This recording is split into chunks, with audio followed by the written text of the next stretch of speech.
Reclassing is when you take an extra year of high school to get an extra year of athletic eligibility in sports. Where most players have 4 years, 9, 10, 11, 12, you're getting 9, 10, 11, 12, plus an extra year depending on when you reclass. So if you reclass your freshman year, you're gonna redo your freshman year over.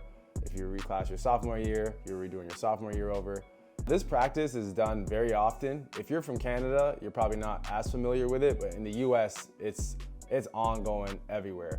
As a coach right now, I see it all the time. I see it when I go to tournaments and kids are supposed to be in the 7th grade, but these kids are like 16 and the rules are just different there. The reclassing has kind of opened that up. There's a lot of loopholes in it. And so people are exploiting it. And I mean, until people really break down on it, until the NCAA or anyone makes down on it, why stop it? Why not, why not exploit that loophole?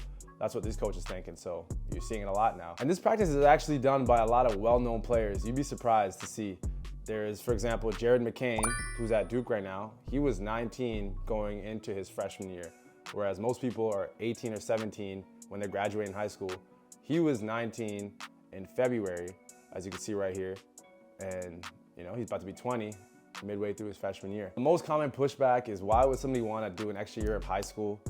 But there are so many pros to reclassing, and I'm gonna get to those. So to explain the physical maturity, I'm gonna point to no other than CJ McCollum. I think this picture kind of just encapsulates why people decide to reclass. Imagine going from 5'2", which is what he is in this picture as a freshman, growing all the way up to 6'4" by the time he hit his senior year. As you can imagine, until he really hit probably 6'2", I'm sure there wasn't much attention on him. And then once he hit that 6'4", he's a legit point guard size or shooting guard size. And so his recruiting took off. And that happens a lot more common than you think.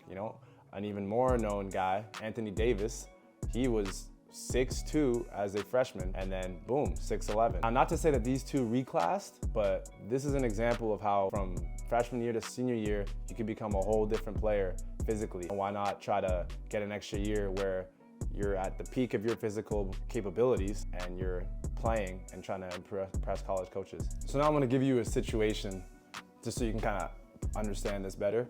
Imagine being 6'2" in your junior year, and then you start your senior year as a 6'8" player. Just off the height alone, you'll get attention, but imagine now you're a senior at 6'8", and this is your last year, You gotta understand that, your body is something you're not gonna be used to right away. Growing 6 inches in the summer, you might be out there looking like Bambi, It's gonna be hard to kind of get a feel for your body to be able to be strong and to adapt and thrive. But now imagine you get an extra year because you reclassed, right?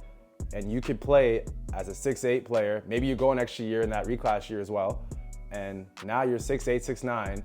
You got a better feeling of your body. You gotta, because the physical maturity, the height comes first, right? The mass and everything comes after you're done growing vertically. That's when you start to get wider.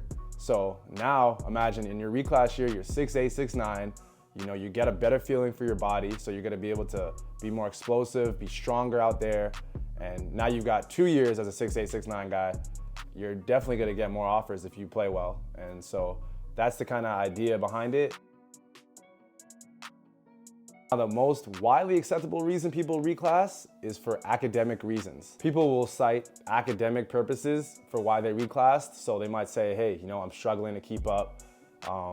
It's really stressing me out. Or I don't learn at the same speed as other people. Or they'll say they need to get higher grades for the school they're trying to get into. That's a loophole that people have identified, and they're just exploiting it. And you could say people are gaming the system, because all you really have to do to get it approved is to run it by a guidance counselor. They might try to actually talk you out of it if you have really good grades. It's rare that people do reclass when they have good grades, because your parents might not allow it. Because if you have good grades in school, your parents probably just most likely care about you getting a college education and want you to get out of high school as soon as possible. But if you do have good grades and your parents are very supportive of your sports, then they may say, you know what, I know you have good grades, but just so you'll be happy, you can reclass. And then you just gotta find a way to justify it to your guidance counselor, which is not too hard. In some rare cases, you might have to go to a higher up, and the school district might have to approve it, or an educational authority. Otherwise, it's a pretty seamless process. You just apply, and it doesn't take too long to get approved. Now, another reason why somebody might consider reclassing is injury, which happens very often. You know, a guy might, tear his ACL, something dramatic that causes him to sit out. So now you have 3 years to do what you could have done in 4 years. So you're losing a whole year. So that right there is 25% of your chances of getting recruited just wasted away. So by reclassing, you're getting that year back, and now you're kind of at even playing field as the rest of the people who didn't get injured and they had their 4 years. Also, another reason that people use to reclass is that they might have just started playing late. In a sport like basketball where it's so skill dependent, it's very hard to just play when you're 15, 16 and then try to get a scholarship. Unless you're like 6'8", 6'9".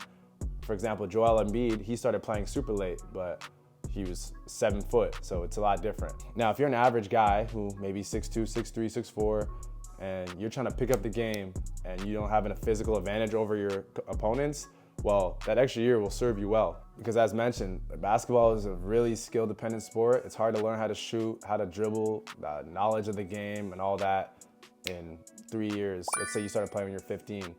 3 years it's not, especially if you want to go D1, it's not enough time for a lot of people. So you're bigger, stronger, faster than people because you're obviously older. That's another advantage in itself. You should be able to dominate your opponents. And if not, then it's just like, why even reclass? Some guys will just reclass and think it's okay to just fit in because, they're technically seniors like everyone else or whatever grade they're in. But the reality is, if you're a year older, coaches will see that and expect you to do more. So as much as it's giving you an extra chance, you got to keep in mind that you've got to be able to dominate. If you're going to be a year older than people, the coach has got to be able to justify taking a guy a year older. In summary, there's a lot of pros to reclassing. There are a few cons. Overall, the pros, I would say, you're bigger, you're stronger, you're faster, and you're older than the guys that you're playing against. So you should be able to exploit that. You should be able to assert your will against people on the court, and it should be able to show. If you're not dominating kids that are a year younger than you, coaches will see that and think, why take this guy when I can take a guy who's younger and is on the same level as him. Another advantage is you're getting a chance to improve your grades. So if you had bad grades or if you had decent grades, you could really get into more schools because you're getting higher grades. If you're a borderline Ivy student, then if you get your grades up, now all of a sudden you're qualifying for Ivy League schools, and that opens up a whole new door of opportunity. Schools that the majority of kids don't have access to because their grades aren't high enough. Well, if you get your grades higher, you have those schools now if you didn't have them prior. And if you were just a guy who was academically ineligible, then you get a chance to improve your grades so that you can get into any school that might offer you a scholarship. And now the cons, of course, you got to make new friends, which not so big of a deal, but if you had a close group of guys in your grade, or girls obviously, then now you got to start over and make new friends, and could be a drag, but is it really a big deal? Not so much when you consider what you're getting out of it. And another con is you might be doing a whole extra year of school and nothing can come out of this. And of course, that's something you gotta weigh in your head. Is it a big deal? I don't think so. Some people may, but if you do it for no reason, if let's say you wanted a college scholarship out of it and you don't get it, that could be disheartening. But at the end of the day, you're still gonna get a college education if you're able to at least get your grades up. And it could be worth it for some people. But I see a lot of guys who complain about the fact that it might be for nothing. And if that's too big of a deal for you, then don't do it. But if that's a risk you're willing to take, which I think most people would be willing to take it, then by all means, go for it. Now that you know what reclassing is all about, comment below what you think are some pros and cons that maybe I didn't talk about, and any crazy stories y'all know about reclassing, because I know a bunch and I'm curious to see what y'all have to say. Anyways, I hope y'all enjoyed the video. Like and subscribe for more, and I will be back with a lot more content.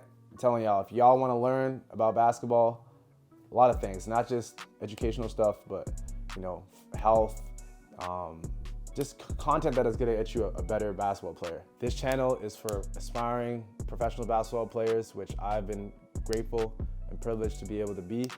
And I'm coaching now, so I got a lot of insight as a coach. And yeah, Stay tuned. I appreciate the support. Just getting started.